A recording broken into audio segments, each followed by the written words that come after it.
राधे जी, कैसे हैं आप सभी। मैं आशा करती हूँ कि आप सभी स्वस्थ होंगे और मैं भी स्वस्थ हूँ। आ गई हूँ एक और नई वीडियो के साथ। उम्मीद करती हूँ कि आपको यह वीडियो पसंद आएगी। आज थोड़ा सा साफ सफाई करने का दिन था, क्योंकि सभी को पता है कि होली का त्यौहार आ रहा है। घर घर में गुजिया बनती हैं, दही बड़े बनते हैं, त्योहारों का बहुत सारा काम हो जाता है। और उसी बीच में बच्चों के एग्ज़ाम भी चल रहे हैं और अभी गर्म कपड़े भी रखने का समय आ चुका है। तो बहुत सारी चीज़ें जब हो जाती है ना, तो इधर उधर भागने की बजाय अगर हम सोच समझकर अपने कामों को उसी हिसाब से करना शुरू कर दें, तो हमारे पास समय की भी बचत होती है और काम भी बहुत आसानी से हो जाता है। बहुत ज़्यादा ना थकते हुए उसी काम को अगर हम रोज़ थोड़ा थोड़ा करेंगे ना, तो उसमें हमारे सारे काम का बैलेंस जो है बहुत अच्छे से हो जाता है। अभी मैं यहाँ पर कर रही थी गर्म कपड़े रखने की तैयारी। बहुत ज़्यादा नहीं रख रही हूँ। अभी हमारी तरफ मौसम फिर भी थोड़ा सा ठीक है, ना बहुत ज़्यादा गर्म है और ना ही अभी ठंडा है।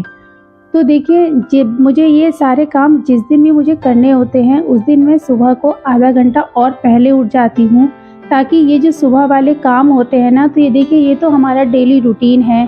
कपड़े धोना, नाश्ता बनाना, झाड़ू पोछा करना, घर की क्लीनिंग करना, तो ये सारी चीज़ें तो रोज़मर्रा की होती ही हैं। इनके लिए हमें अलग से टाइम निकालने की ज़रूरत नहीं है, वो हमारा एक नियम बन जाता है।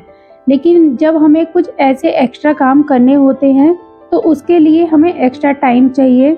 तो पूरा दिन तो हम एक्स्ट्रा टाइम निकाल कर ये चीज़ें कर नहीं सकते, क्योंकि और भी बहुत काम होते हैं। तो मैं सुबह को आधा घंटा पहले उठ जाती हूँ, ताकि मैं ये काम बहुत अच्छे टाइम पर निपटा पाऊँ।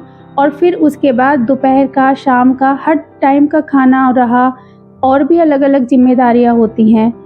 जिस दिन भी आपको ये साफ सफाई वाला काम होना, उस दिन आप आधा घंटा पहले उठ जाइए और सुबह को सबसे पहले सभी को खिला पिलाकर और दोपहर का खाना बनाकर अपने साफ सफाई वाले काम में लग जाइए। क्योंकि देखिए, ना ही हमें मेहमानों का पता होता है और ना ही हमें कुछ ऐसा काम भी हमें अचानक में आना पड़ जाता है कि हमें कहीं बाहर जाना पड़ जाए, या कुछ भी हो सकता है कि हमारी तबीयत ही ठीक ना हो। तो बहुत सारी चीज़ें होती हैं। इन सभी को माइंड में रखने के बाद ही आप सुबह को आधा घंटा जब पहले उठते हैं ना, तो हमारे पास दिन में इतना समय नहीं होता, लेकिन सुबह का समय हमारा होता है, जिसे हम जैसे चाहें उस तरह से उपयोग कर सकते हैं। यहाँ पर सफाई करते हुए हो गया था शाम का टाइम। अब मैं बना रही हूँ शाम की चाय, और ये देखिए, यहाँ पर जो मैंने कचरी बनाई थी वो मैं यहाँ फ्राई करके देख रही हूँ कि ये अच्छी बनी है कि नहीं। और ये सच में बहुत ही सॉफ्ट बनी थी, बहुत अच्छी बनी थी। यहाँ पर मेरा साफ सफाई का भी काम हो चुका था। गरम कपड़े भी मैंने थोड़े रख दिए थे, थोड़े अभी बाकी थे। और ये देखिए, मैं बिल्कुल सही टाइम पे फ्री हुई थी काम से, ताकि अब मैं शाम की चाय के साथ नाश्ता वगैरह भी ले पाऊँ और घर वालों को भी दे सकूँ। और उसके बाद मैं रात के खाने की भी तैयारी बहुत ही टाइम निकाल कर के अच्छे से कर पाऊँ। तो ये सारी चीज़ें जब हम सोच समझ कर अपना समय को यूज़ करते हैं ना, ये तभी पॉसिबल हो पाता है। सारी चीज़ें सिर्फ तभी हो पाती हैं जब हम सुबह को बहुत ही जल्दी उठ जाते हैं, क्योंकि एक सुबह का ही समय होता है जो हमारा अपना समय होता है, जिसको हम जैसे चाहें वैसे यूज़ कर सकते हैं।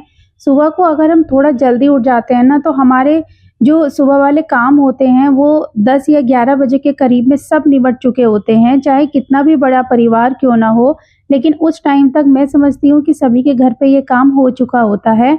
तो इसी तरह से अगर आप अपनी दिनचर्या को अपने हिसाब से अगर आप बनाना चाहती हैं, तो उसके लिए आपको सुबह को उठना बहुत ही ज़रूरी है। मैं जानती हूँ कि सुबह उठने में कुछ लोगों को परेशानी होती है, क्योंकि सबकी हेल्थ एक सी नहीं होती। लेकिन देखिए, जब हम पूरा दिन के बारे में सोचते हैं ना कि हाँ, हमें किस हिसाब से कहाँ के लिए कितना टाइम निकालना है, हमें अपने बच्चे को पढ़ाना भी है, बच्चे को भी देखना है, उसके साथ थोड़ा टाइम भी स्पेंड करना है, हमें अपनी किचन भी देखनी है, और भी हमें काम होते हैं, हमें कहीं बाहर जाना पड़ जाए, मेहमान घर में आ जाए, तो बहुत सारे काम ऐसे होते हैं।